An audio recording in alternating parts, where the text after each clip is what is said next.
In our previous videos, we looked at some terminology related to differential equations. Now that we understand a little bit about what a differential equation looks like, we want to try to solve our first differential equations. So here we have a first order linear ordinary differential equation. And to solve a differential equation, what that really means is that we want to find x of t.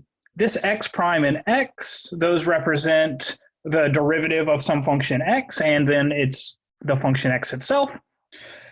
And those are a part of this equation, and we want to solve for what that function is.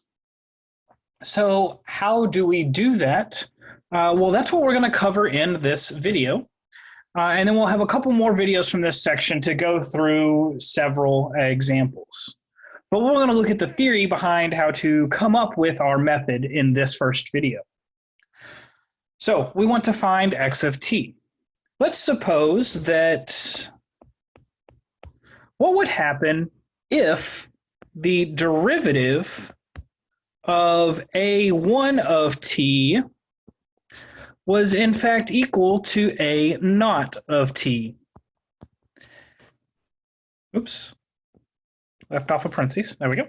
So what would happen if the derivative of this function here of t was this function of t? Well, then we would get that the derivative of a1 of t times x, well, we use the product rule for this. So this would be a1 of t times x prime plus the derivative of a1 of t, which we just said was a naught of t by assumption here, times x, right? And that's just our product rule on the product a1 of t times x. So it's the derivative of that, and that would be our right side. So if we had all of that, then this becomes, we have a1 of t times x prime plus a naught of t would be equal to g of t, right? That was our right-hand side of that equation that we had written up there.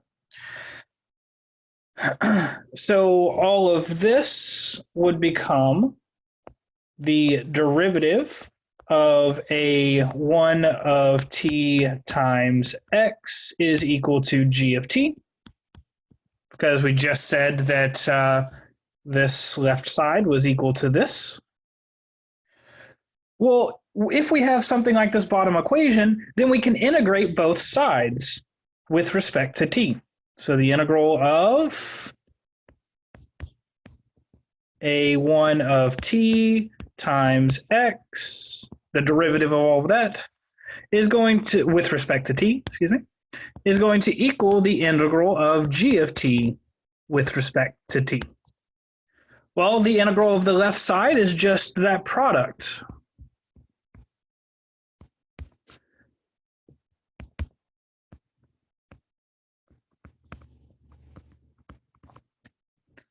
And so we can solve for x here.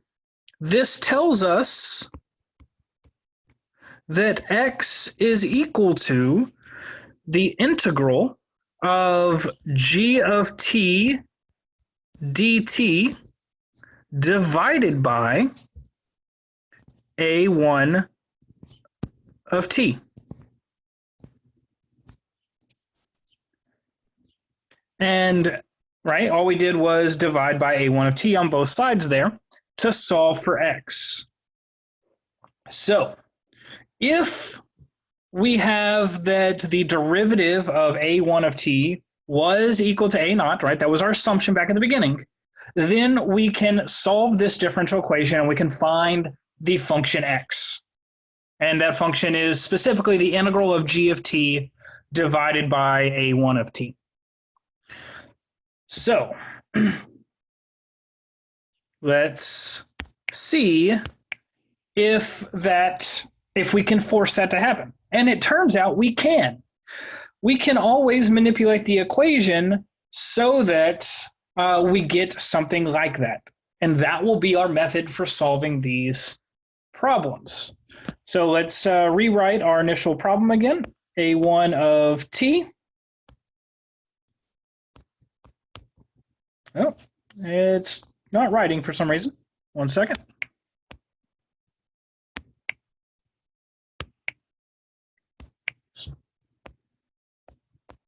There we go.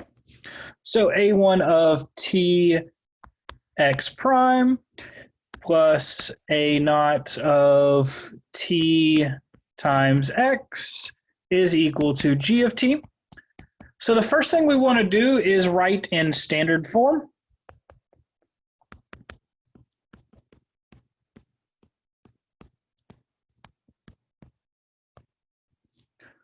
And what that is, to write in standard form, we divide every term by a1 of t. So if we divide the first term by a1 of t, we get a1 of t times x prime divided by a1 of t. So that's just x prime. Then the next term, we again divide by a1 of t, but we're going to call this new function p of t. So we get p of tx. Really, that was a naught of t divided by a1 of t. But we won't need to remember that. And then we're going to write the right-hand side as q of t. Now, really, that is g of t divided by a1 of t, but we don't need to remember that either. So we want to write this out in standard form. And if we do, then we'll look at our next step. And our next step is we want to multiply by something we call the integrating factor. And we use mu of t here for that. And we call this again the integrating factor.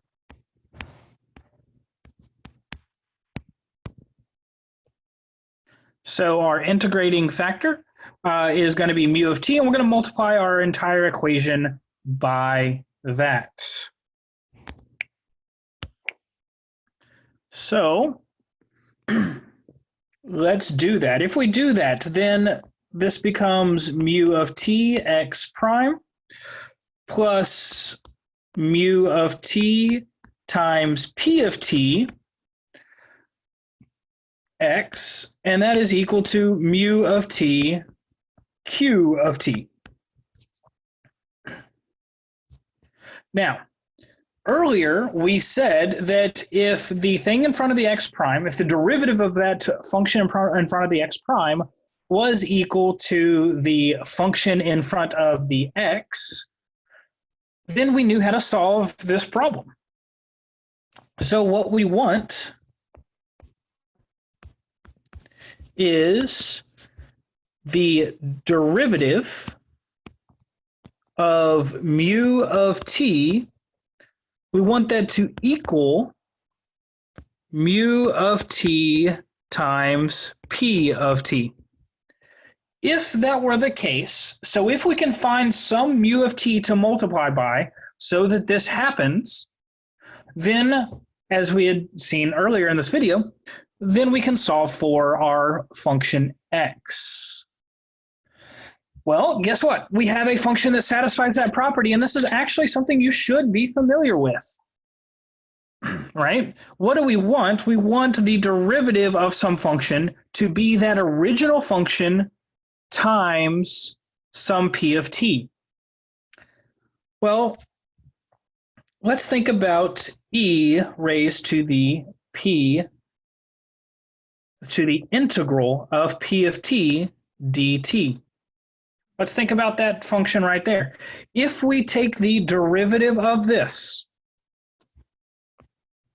so the derivative of e raised to the integral of p of t dt, then this is in fact equal to the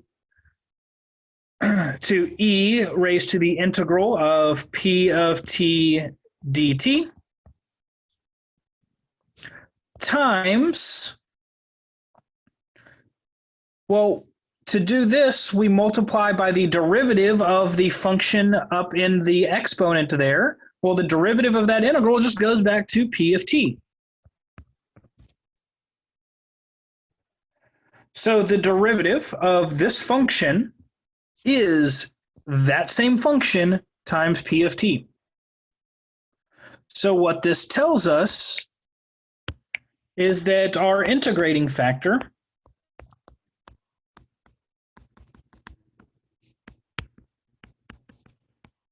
mu of t is equal to e raised to the integral of p of t dt. And so that'll be what we multiply by.